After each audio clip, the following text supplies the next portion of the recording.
अध्यक्ष महोदय, इसी विधानसभा के अंदर जब ये 16% मराठा भाइयों का और मुस्लिम का 5% जब यहां पर पास हुआ था अध्यक्ष महोदय, उसके बाद कुछ लोग कोर्ट में गए कि मुसलमानों को रिजर्वेशन नहीं मिल सकता, ये जो है इनवैलिड है, ये कानून में बैठता नहीं। अध्यक्ष महोदय, उस पर बहस हुई।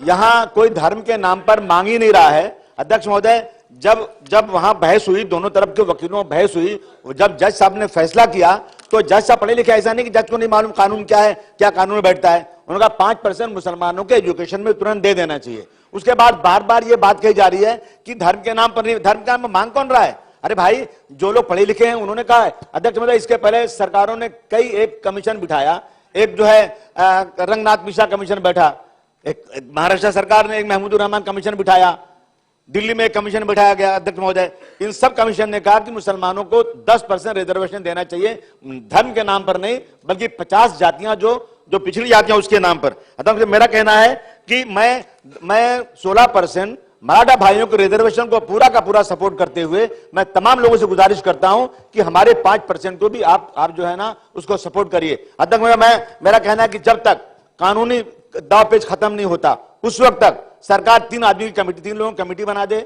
और मुसलमानों के जो सच्चर कमेटी, जितनी कमेटियां बनी, रंगनाथ मिश्रा, महमूद रहमान कमेटी, उन्होंने जो रिकमेंडेशन किया है उस पर बात करके और एक हल निकाले उसको।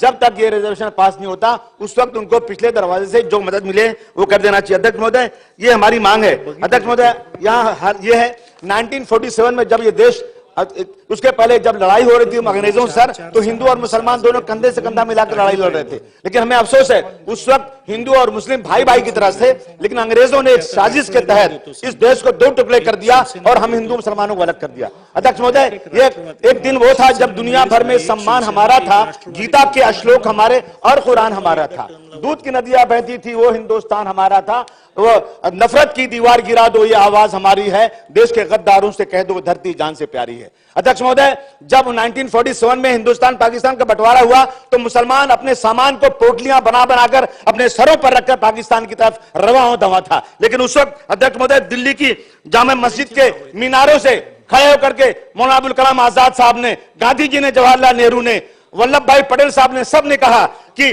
जो तुम हिजरत के नाम पर अपना मुल्क छोड़कर मत जाओ, तुम्हें कसम है तुम्हारे खुदा की, तुम्हारे नबी की, रुक जाओ।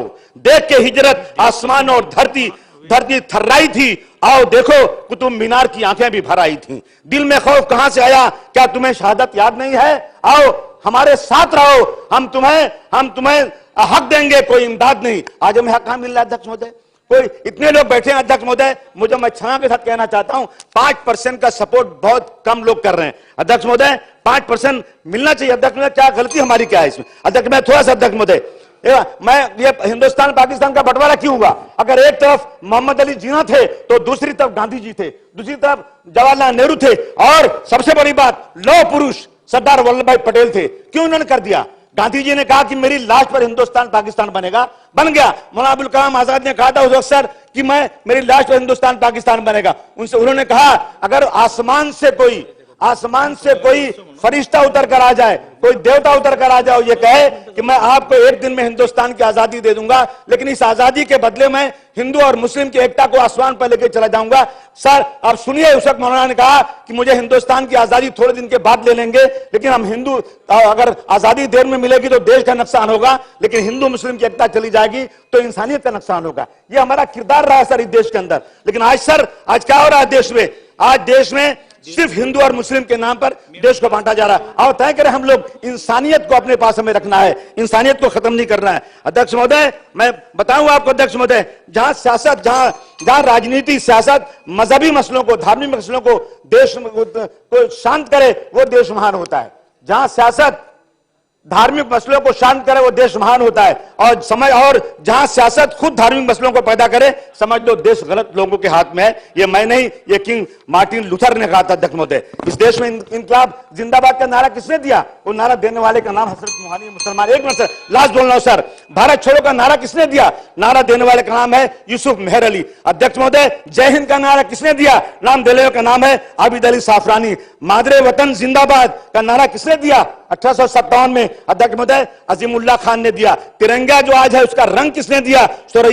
सुरैया तैयब ने दिया। सरफरोशी की तमन्ना अब हमारे दिल में है, देखना है जोश कितना बाजुए कातिल में है। 1991 में 1921 में बिस्मिल अजीम आबादी में ने दिया। क्यों हमें गद्दार कहते हो? हमने कौन सी गलती किया? हमने पाकिस्तान मुर्दाबाद कहा है। आज क्या हो रहा है सर? जब खेत कहीं कोई एजिटेशन होता है तो एक आदमी आता है अंदर, समाजवादी पार्टी की मीटिंग हो रही है, पाकिस्तान जिंदाबाद बोल के भाग जाता है। मीडिया में चारों तरफ कि समाजवादी पार्टी पाकिस्तान जिंदाबाद बोलती है। अध्यक्ष महोदय, और उसके बाद पकड़ा जाता है बीजेपी का आदमी और उसके बाद केस होता है, उसने बोला पाकिस्तान जिंदाबाद। ये क्या है सर देश में?